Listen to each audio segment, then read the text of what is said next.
It's a beautiful morning.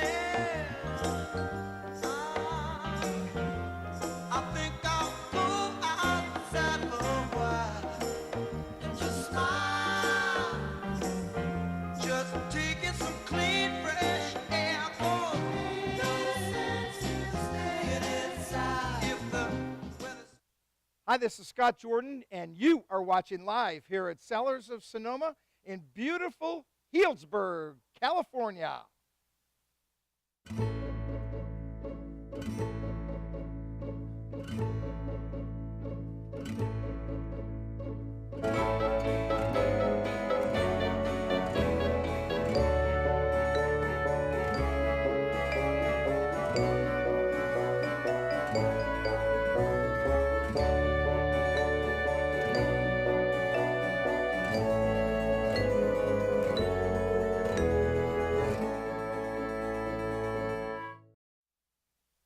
And welcome to TV Tuesday Live. This is the show where we taste wine, we talk about wine. And tonight, I don't have Dave Batt in the house. And you know what? You missed it, Mr. Batt. Dave Batt is out on a private assignment, and he'll be back in the tasting room, I think, on Friday. So tonight, we're introducing verticals. What are verticals? Verticals are consecutive years, which are usually best. I mean, you could have skipped a vintage year, I guess, but typically they're much better when they're side by side. And we have a bunch of them in the tasting room, and we thought the other day it's really time to let people know that we've got these. And so I handpicked 3 different verticals. There are 2 different vintages by 3 different wineries. So tonight we're going to try the Nero Cellars, our newest winery. They have a 2013 and a 2014 Syrah from the Bennett Valley appellation. Throw that slide up with the picture of the Bennett Valley appellation. It's really beautiful.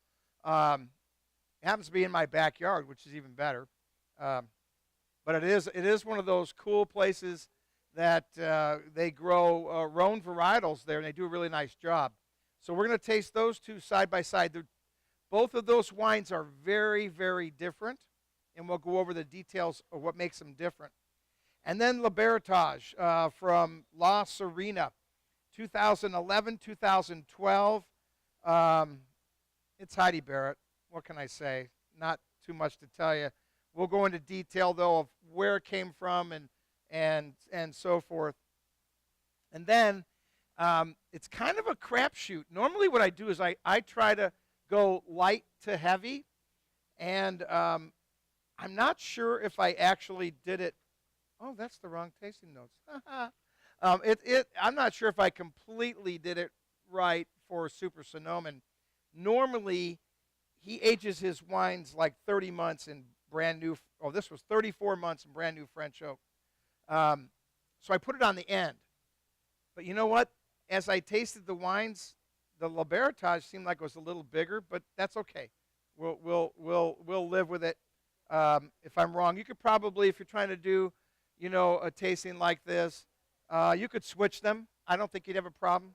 You could switch and put the Barrettage at the very end. But let's see. We'll figure that out. I just got back from a little 2-day run up to Paso Robles, and Karina, Angie and I had a great time. Wow, there's some super cool wines. I'll bring, if I don't, I went everywhere. Oh man, we went to probably, I think we went to maybe 10 wineries in a day and a half. In less than a day and a half. We didn't have that much time. We were rocking, man. Those wines were amazing. If I don't drink this one wine, I'll bring it in and show you. It was really a neat. They had a moat out in front of it, like a castle. Oh, it was really cool. But the wines, I only went to one winery where I couldn't do a Mercy buy. I couldn't even find And you know what I do? Now that people are watching this, they're gonna bust me. But you know what I do, Karina, when I don't like a wine? See, I wasn't tasting with my wife. I was just tasting by myself. So I told the person at the bar, "Wow, I got to get my wife in here to make a decision on what we want to buy. So I'll be back." And I tasted 2 wines and walked out the door. It's the only one that I didn't have a great experience. Everything else was rocking. And it's all, Rhone varietals, Syrah, Mourvedre, GSMs. I saw a bunch of Pinot. Have you been up to Paso Robles? I saw a handful of Pinots, and I ended up buying a Pinot, and I actually bought a Chardonnay, which I never buy Chardonnay.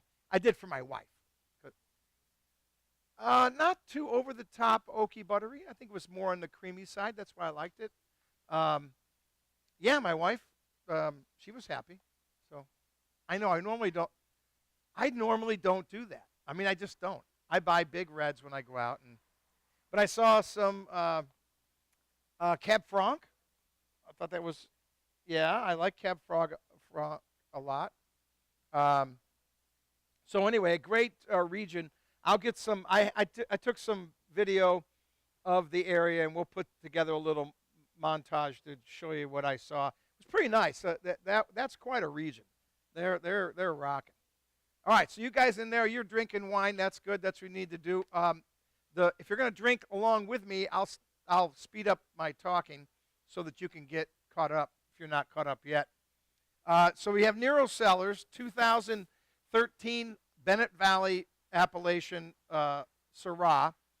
These two are done very different. They have modified their program to go more toward neutral oak. So neutral oak is barrels that have obviously been used several years. Tends to soften the wine a bit, and it does show in this. In the 2013, they did. It's 100% Syrah. It's from the Steiner Vineyard in Bennett Valley. The Steiner Vineyard, you can see there. Is that shot up with the Steiner? Okay. That's Bennett Valley at its best. That's a beautiful, beautiful part of the world. And this was 50% new French oak, 50%. And it was unfiltered, unfined, so you'll get chunks of stuff in your glass, which is cool. And, oh, man, look at the color of that. And 10 months, let's see, what did I do here? 11 months in the barrel. So not a huge length of time, but man, you can see the color on that. That's just dynamite. And then the 2014, I'm going to put right next to it, also from the same vineyard, and both are 100% Syrah. You want to see these or the glass? Oh yeah, yeah. So this is the 13. This is the 14. They're pretty similar in color. They're not similar in the nose. They are definitely different style now. In the 2014, they did 0 new French oak. 0. Not one new barrel in the mix. 10% was whole clustered. Again, unfiltered and unfined, 11 months in the barrel. So they went and departed from 50 right down to 0. Yeah, they are. Say hi, Karina. There you go.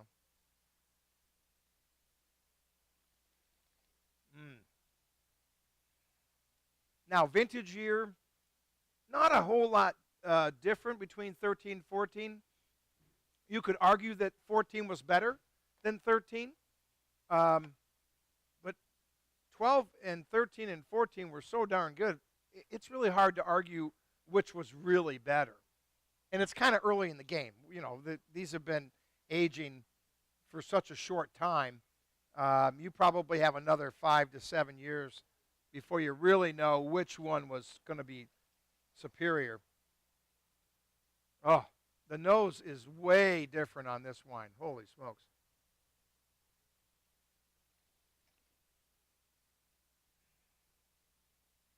Wow.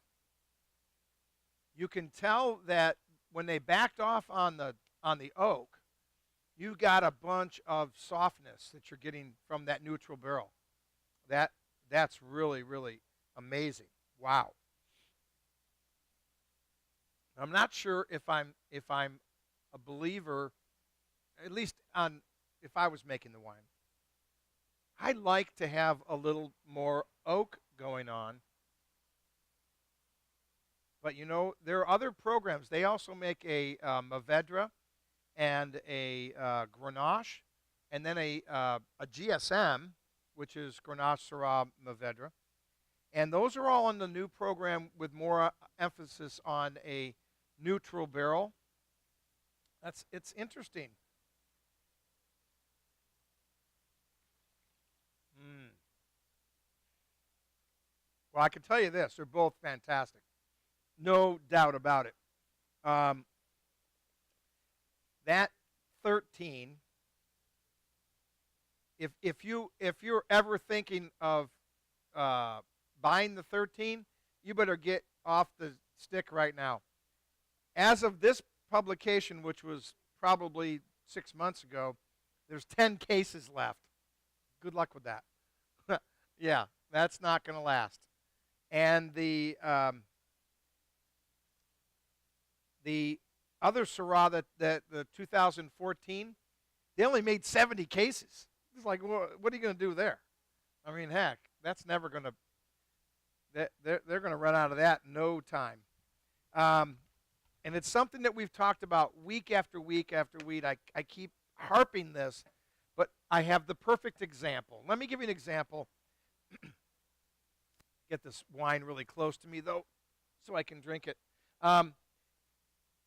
In the wine club shipment right now, 2 of your wines are from Nero. One is the Underground, which they have a little bit more production of.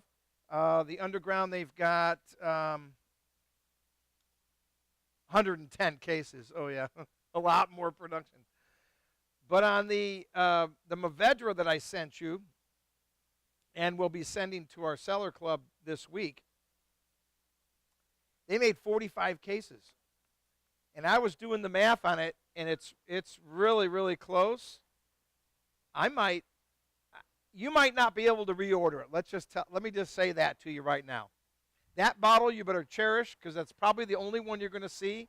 He's down to 4 cases, and I don't think that's going to make enough to finish the shipment. So we're going to be in trouble on that one. So stay tuned on that. I don't know what the answer is, because there's no place for me to go and get that wine. Oh well, but that's small production. That tells you what small production is all about. In small production wines, you got to buy it while it's here.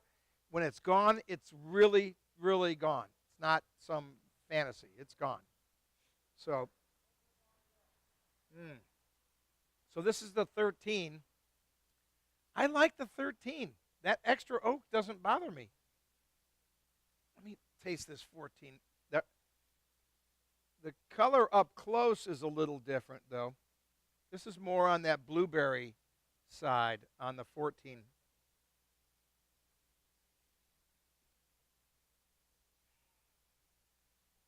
Yeah, if you want that is really good. If you want a fruit-forward wine, because they backed off on that oak so much, you're getting a lot of their true fruit. I like that. Boy, they're both really good. Are you guys, are they, oh, they're doing it over here. Okay. Yeah, let me know what you think on those two. Man, boy, that's a toss-up.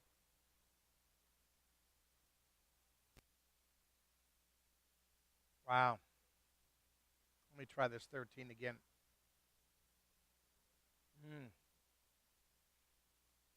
The thing that gets me on the 13 is I get a little more cocoa or chocolate on the 13, and I like that, Karina. You know, I like that cocoa back end of a wine. You know, yeah. Well, the wines have done really well. Those of you that don't know, that's one of our newest vintners. They're really all about the Rhone varietals. They do a Sauvignon Blanc. They do a Rosé of Grenache, which is fantastic. And again, the Syrah, and then Mourvedre and Grenache blend wines. GSMs are killer. I tasted a bunch this weekend. Oh, man, they were really good. So, yeah, you know, you can't go wrong either way. Price points are right on this. The 2014 is 38, and then the other one is 42. And then Wine Club, of course, you get your 15% off. Okay. So, a real toss-up. But if you're going to do anything in the way of verticals, you need to jump on those right away. And don't worry about these wines drinking them now. You can lay this down 5 to 7 years from now. And not in my house, but in your house, you could do that. In my house, it would become an excuse. Yeah. My wife would go, "It's for drinking." I'm like, "No, I'm aging it. What are you doing?" Oh. She doesn't care. She's like, whatever. And we have, I don't have any slides up for that. We have live music over in the Santa Rosa location this week, Thursday, Friday, and Saturday, and Sunday. Sunday, live music right here. And I'm starting to book, I'm going to start booking for Saturdays. We're going to do live music from 4:30 to 7:30, something like that. So that's going to be pretty fun. And we've got a couple of events coming up in November. We've got a food and wine affair, which is a wine road event. I'm going to feature, each winery features a food paired up with a wine. And I'm doing my famous, world-famous stuffed chicken, which I know is a favorite of yours, Karina, even though you don't like meat. But anyway, stuffed chicken is what I'm going to pair up with some wine. And we're also doing a chili cook-off. And guess what I've got? I've got those of you that don't know, my nephew is the punter for New England Patriots, who lost last week. Oh, my gosh. But he hit 2 inside the 20, and he hit 2 over 58 yards. Average was 47. That's pretty good. But you lost, so that's a bummer. But Brady's back this week, so they'll be doing better. But when I was in Foxborough, Ryan turned me on to his world-famous chili. So we're going to have a New England chili that we're going to have. I'm going to cook it in here. And that cook-off is for the entire square here in Healdsburg. So there'll be, I don't know, half a dozen different tasting rooms you can go to and taste their chili, and then vote whoever has the best chili. Isn't that cool? Now, I came up with an event idea that I'm stealing it from someone else, but I don't care, because why should I invent something when somebody else already invented it? They did it with champagne, but you could probably do it with any kind of wine. You come to the event with 2 bottles. We blind taste your one bottle. We put the other bottle in a box, and whoever's wine is voted the best wine gets to take home the box full of wine. Isn't that cool? That's a cool deal. I thought that was great. So they do it with champagne, which is interesting. But we could do it with different varietals. And so that's kind of cool. We'll put that on the books. I think that's going to be fun. Don't you think it's cool? Yeah. You walk home with the box. If yours is voted, it's a blind judging. And if yours wins, then, you know. Well, you get to take home the box full of wine. What's wrong with that? Yeah, I love that. So, yeah, I think it's a great idea. And so look for more of that because, yeah, I like little fun party stuff. All right. La Barrettage 2011. What is that? This is from La Sirena. Winemaker here is Heidi Barrett. If you don't know who Heidi Barrett is, just Google the name, but don't leave the website, those of you tuned in from home. She is, well, she's known for everything. She is known for a wine called Screaming Eagle. She made it famous. In the Napa auction, a 6-liter of that went for $500,000. So you can bet she got famous right there on the spot. This is her La Barrettage. Prior to, let's see, 5, 6, 7. Yeah, prior to 2008, she used to do a Syrah from her Barrett Vineyard. I'm the only one in the world that has the vertical left of that, 5, 6, 7. And then later on, she decided to produce a wine, which is La Barrettage. Little takeoff on her name, Barrett, obviously. And she produced the 2011. And then we've got next to that 2012, all Napa Valley fruit. Let me give you the lowdown on how she made this. This 2011 is 92.5% Syrah from the Barrett Vineyard, 4.3% Grenache, 3.2 Petite Syrah. You brought that back for me. How nice. 100% French oak. 45% of that is new oak, and they aged it for 22 months in French oak. 22 months in French oak. Production was 177 cases. Gang, that's not a lot of wine. No siree. That's just not. It's not a lot of wine.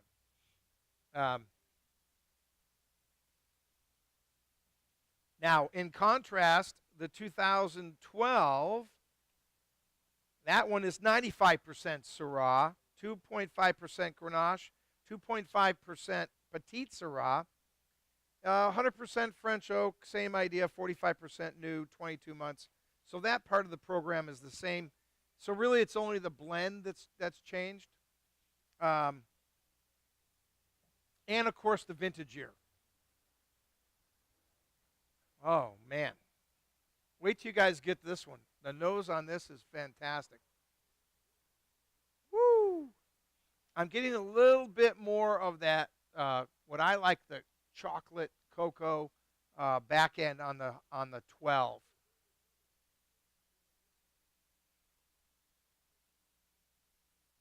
You need to join the club right now. I heard that. Make them get the club now. What are you waiting for? No, don't do that. I make more money on retail. No, pay the full price.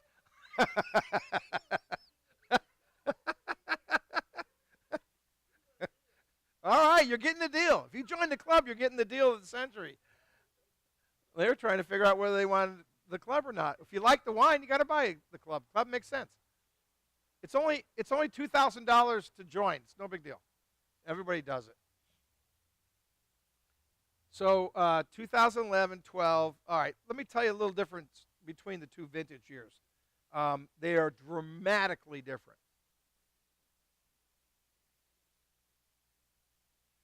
Boy, that 11's gotten soft, man. Wow.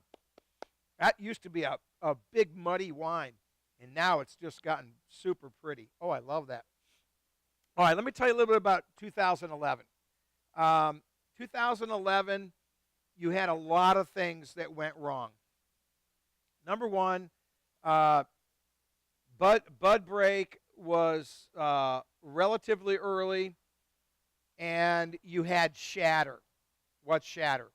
That means you get rain right at bud break. And if you get rain at bud break, you're knocking off the little berries. And so some of the clusters get a little deformed. And some of them you're not even going to use because they didn't form correctly. I mean, enough of them did, obviously. That's a great wine. Summertime, Very cool summer. And I don't mean cool like, wow, it's a great summer. I mean cold. Fog would roll in early in the evening almost everywhere. It would hang in there and not burn off until noon, 1 o'clock every day. In the summer, in June and July, we froze to death in June and July. It was so cold here. It was ridiculous. This time of night, what is it, 6:30 or so? This time at night, there's no way in the world that you'd be outside. You just would be freezing, literally, and the wind would come in. So what happened is the fruit wasn't getting ripe, and that puts everybody into panic because the end of the season is coming regardless of what you can do. You can't stop that from happening. And so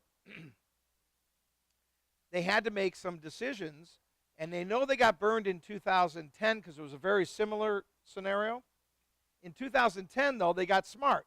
They started to pull leaves off the canopy. Pulling leaves, let the sun come in both sides. Well, guess what happened? As soon as they did, we got a heat spike for 105 degrees, and you fried a bunch of fruit. So in 11, they were a lot smarter or a lot more cautious. You still had to remove some leaves because it wasn't getting ripe. It just wasn't. And so they had to roll the dice. Now the rain's coming. Not like here, although we had rain the last couple days up here, but typically you're not going to, maybe toward the end of October. So they had to roll the dice. They had to leave it on the vine even when there was threats of rain, and they did that, and those that could control the vineyard did really well. And the 11s in the bottle are showing really nice, and this is a great example. That 11 is showing fantastic. Now, fast forward to 2012. Here's how the winemakers operated during 2012. Like this. Leave it on the vine. What the heck is that? The guy's lobbying for 8%. It's like, is he getting an 8-bottle case? No. What? On a case. Oh. Wow, that's some bad negotiating on his part, but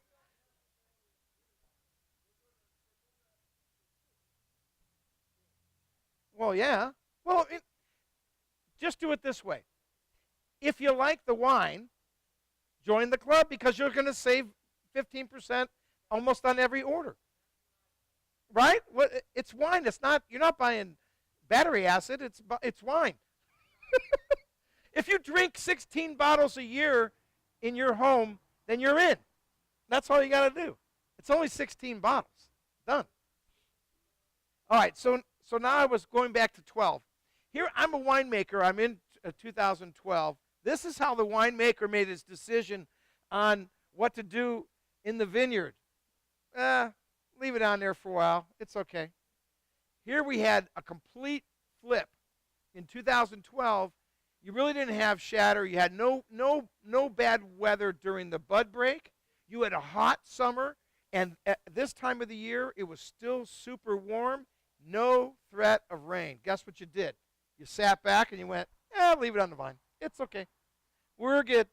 Heck, you probably could have gone on vacation because it was okay. It was that darn good. And even I could have made wine. Hell, that would have been easy. Yeah, you don't have to do a lot of work. At least from the harvesting part. You still have to know how to, make wine and do all that. But making the decision on when to pick is critical. If you get that wrong, you could be toast. You can be toast. Heidi Barrett is probably one of the premier winemakers in the world, and you can look that up. But she's not a magician, so she can't manufacture the vineyard. It is what it is, so you got to live with it, and you got to treat it correctly when it gets into the cellar, and she does a great job of that. So this 12 is an example of a wine that was really, it was treated right, during the growing season. No question about it. Mm.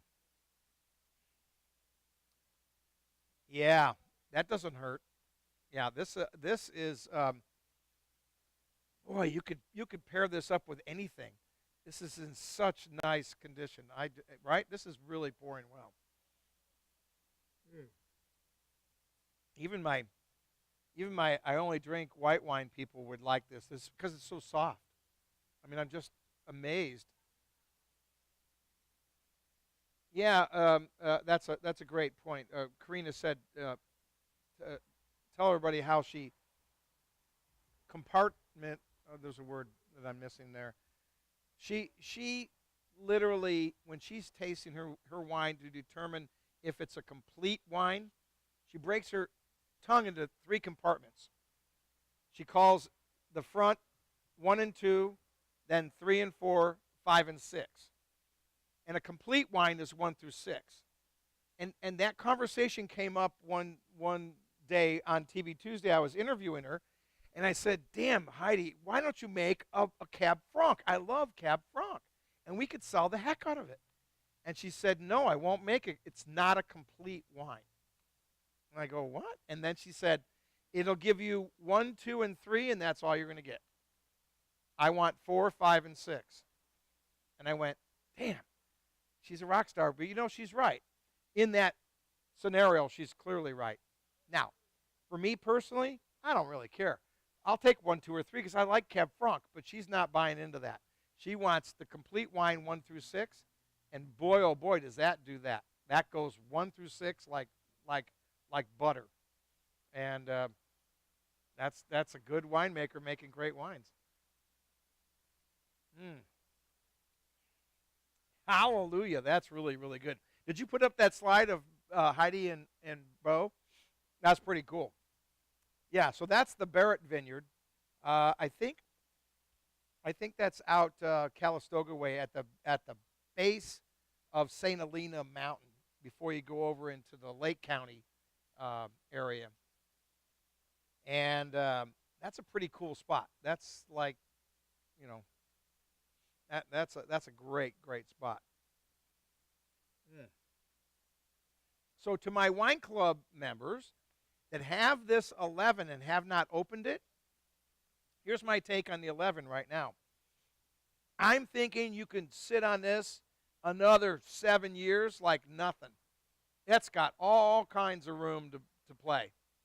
So I don't have a whole lot. What I have in the room here is all that's left of the 11. So I would say jump on that quickly, and then stash it. It's got plenty of life. The question was, would I store that in a wine fridge? Not necessarily. Um, Here's the deal on storage. Number one, you want a constant temperature. The biggest problem with storing wine and issues that can come up, it's spikes of heat are terrible. That's the worst scenario. Cold spikes actually aren't that bad, but spikes definitely. Sunlight is your enemy, no question about it. Don't get it near the sun. No way, man. You'll ruin that wine in a very short time. But if you kept a constant temperature in the middle 60s, you'd be fine. It doesn't have to be 55.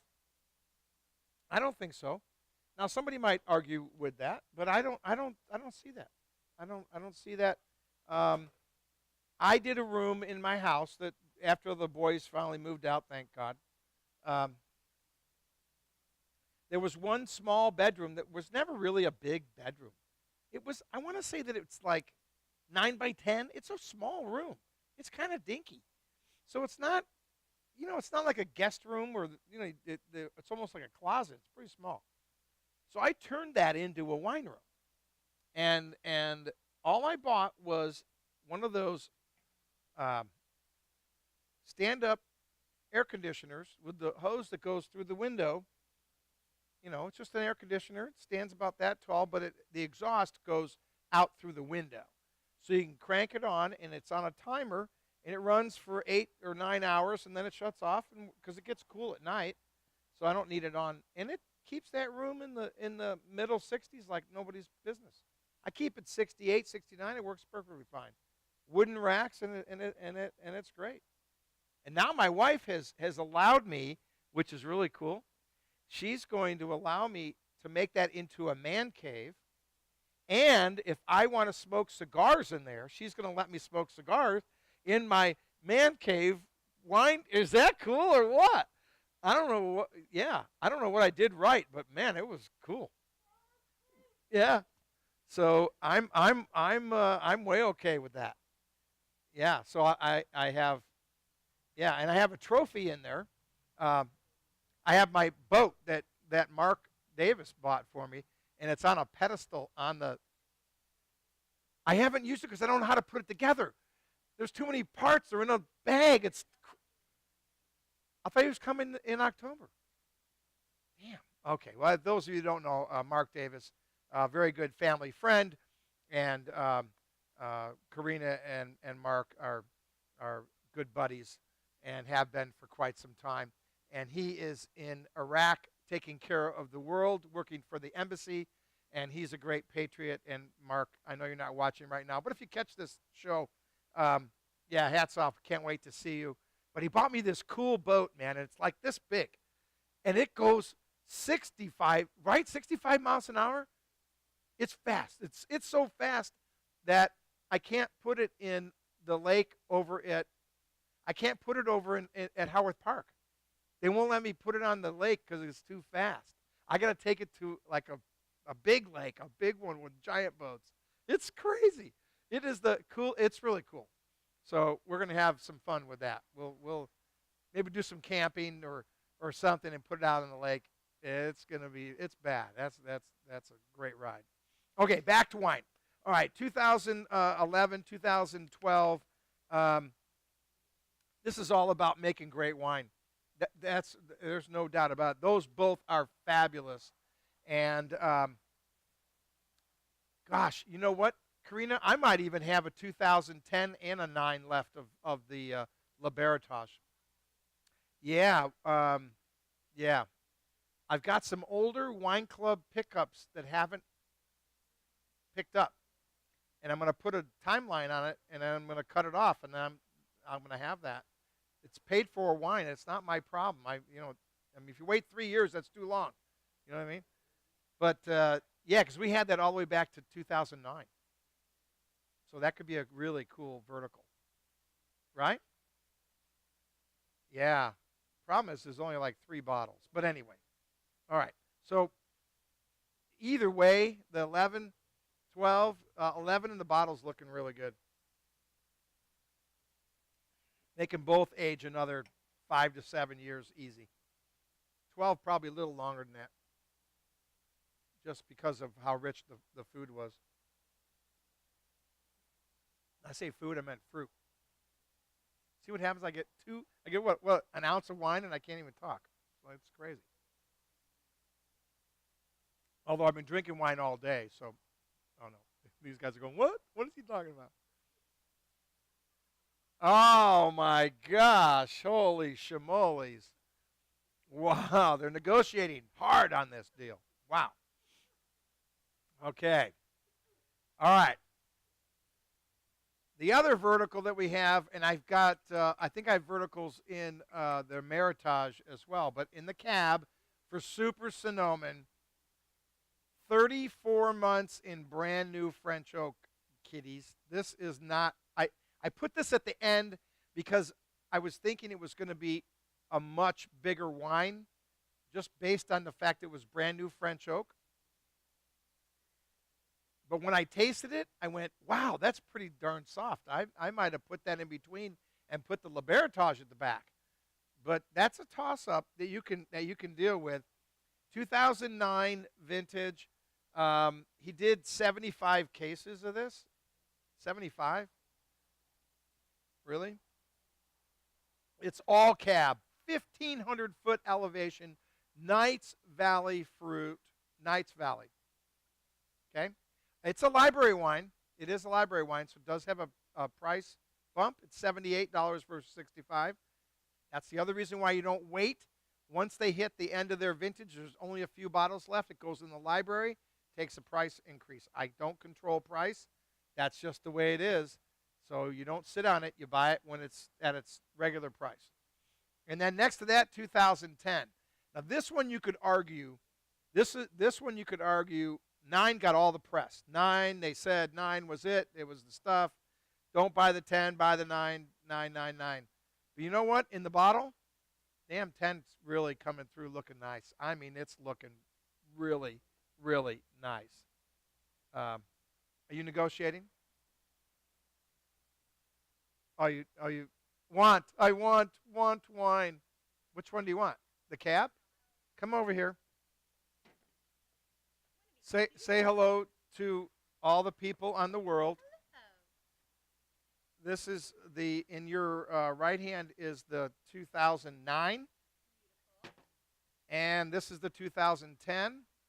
This is Corey. She's our newest associate. She's here to help us move this stuff along. And we're glad that you're here. Okay, go sell wine. Buy wine. Buy wine. 2010 got the bad press. 9 got all the good press. I'm not a buyer. I don't believe in any of that garbage. When you hear that and read about those vintages, don't fall asleep listening to their rhetoric. They're not correct all the time. Now, the 9's got the jamminess. It's got all that. It's super concentrated.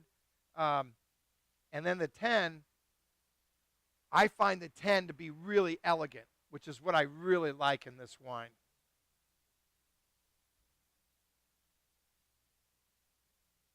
But taste is everything. Oh, that 9's pretty good. Ooh. Okay.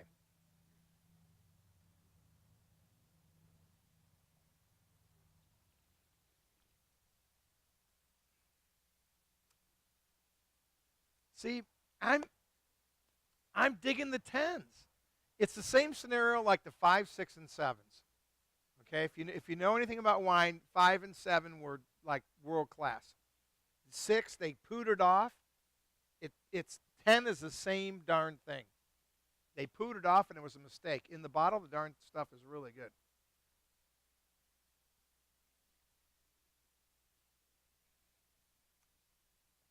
Hey, Corey, if they join the wine club, they can pin their location right on that map tonight. Well, sure, and a new car. Yeah, we get a convertible. There's a Mercedes right over here. That's yours. Oh, it's gone. Too late. It's too bad. We just gave away the last Mercedes. Sorry. Oh my gosh. Wow, it's really cooling down. Karina, dude, this might be the last show I'm going to do outside. Seriously. I can't do it with a jacket on. Look at you. Come on. Huh? A jacket? I can't be in the winter out here. That's crazy. Oh, all right. It's based on weather will determine whether I do this show outside or not. All right, that's the 9. 9's a little bigger mouthfeel. Dang, that's a big dog.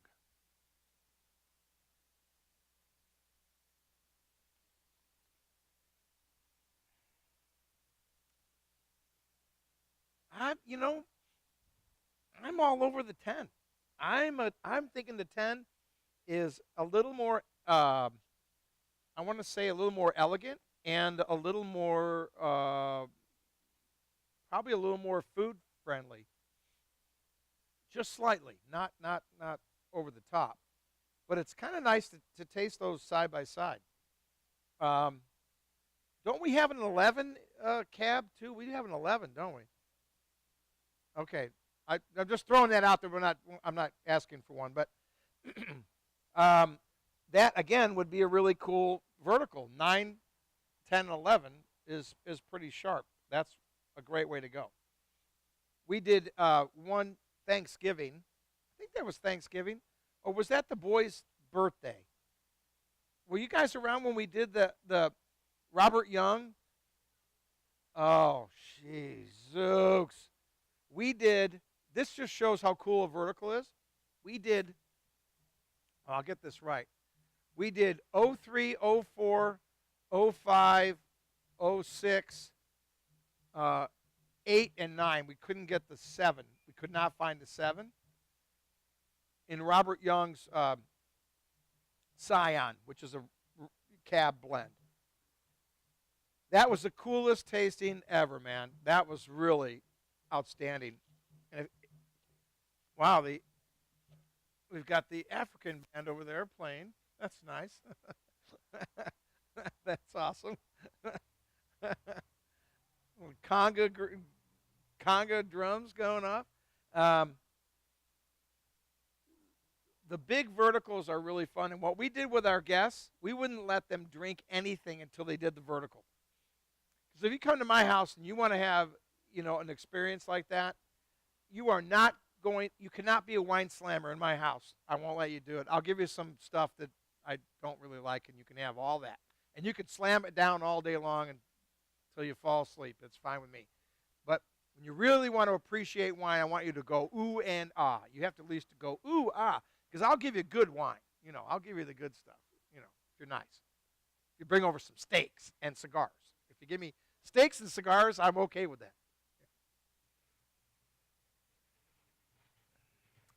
That's pretty good. That 9 is pretty nice.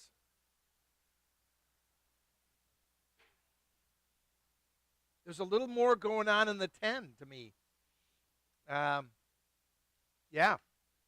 Right? The 10, a little more going on, right? Am I right? See? I don't make this stuff up, man. Right? Yeah. All the press on the 9. Sell your house, buy the 9, don't go to 10. Oh, cold year, blah, blah, blah. In the bottle, the damn 10 has really aged nice. You'll find the same thing in 6. I'm real clear on that. 5 and 7, everybody loved it. They hated the 6. Big mistake. 6 turned out really nice in the bottle. Don't treat it this way. If you don't know the producer, narrow it down. Read the label. Get it down to the appellation that you're familiar with, and that's going to ensure that you're probably going to get a better wine than if it says California on the label.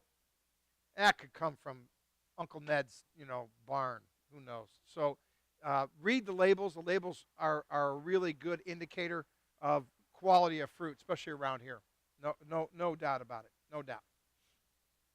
So, all right. So let's recap where we started and where we are. And I've got more verticals. I have more verticals than anybody in the planet. And we're going to start uncovering these. These are great Christmas gifts. You want to give somebody a 2-bottle gift? That's very hip. I mean, that's and if you need someone to give wine to, I am available to receive. So I'm okay with that. So I'm good with that. And I'll give you a hell of a deal on it if it comes to me. It's fine. So yeah, there's nothing cooler than giving them something that means something, because it's not like just another bottle of wine. Yippee-i-yo. A vertical is a really cool way to do that. And I have several that are 3 deep. And I bet you I've got some that are 4 now, and that's awesome. Nero Cellars, we've got their 2013-14 Steiner Vineyard, Bennett Valley, Syrah. They're rocking. $38 on the 14, $42 on the 13. I mean, come on, that's just crazy stuff. And then the 09. Then the 2011 La Sirena, La Barrettage, blend of Syrah Grenache, Petite Syrah, 45% new oak, 22 months, same program. Both of those are rocking. I mean, they're just rocking. 2 very different vintages, but I'm way okay. They can pull it off on 11 in the bottle, just like 6. Not bad. I'm way okay with that. And then the 09 and 10 cab from Super Sonoman. 34 months in brand new French oak. Can you imagine how expensive that is? Those are $1,500 a barrel. I mean, that's just crazy stuff. That's expensive. Think of it this way. This is how you lose millions of dollars. I can show you. If anybody out there wants to be a winemaker, I will make you a winemaker overnight. Easy, I can do it, no problem. But you better write some really big checks because this thing is expensive. It's not for the faint of heart. I can clearly tell you that. So let me check one more time, and I'll give you my final opinion on the 9 and 10.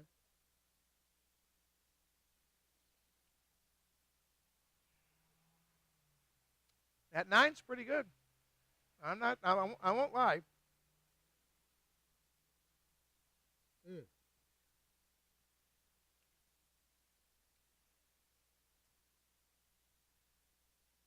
10's a little more elegant.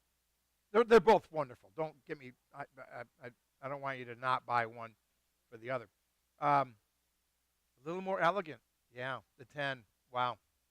So not too shabby. So that's a pretty good idea of the vertical, and we've got it. And I've got it in several wines. I'm going to send a separate email to give you a list of the wines that we have in verticals. They are first come, first serve. Some of them will not make it more than a week from after I let you know that they're available, because nowhere else in the country can you get this wine. I've got all of the remaining older vintages. Nobody else has it. They just don't. I'm the only one I know for sure. No, but it's true. I've checked with Heidi. They don't have it. No. And the other one is Moon Dance Cellars. I have his 13 cab. Oh, the Malbec? I found some Malbec over it. Yeah, for me. Yeah, for me. Over at Pack and Ship. Yes. Gosh, I don't know. Is your birthday coming up? Or you just had it? It was Sunday. Happy birthday to you. Happy birthday to you. Happy birthday, happy birthday. Happy birthday to you. Am I not following you on Facebook? I didn't see that pop up. Well, honey, nobody tells me anything. All right.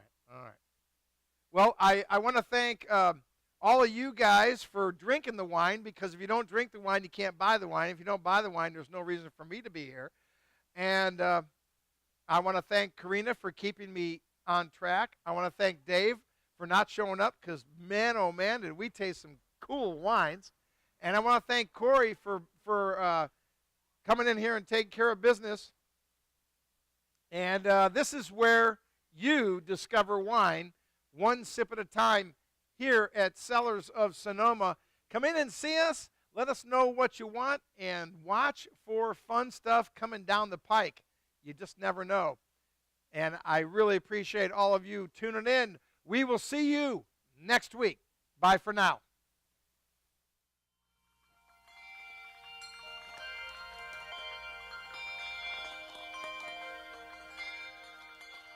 It's a beautiful morning.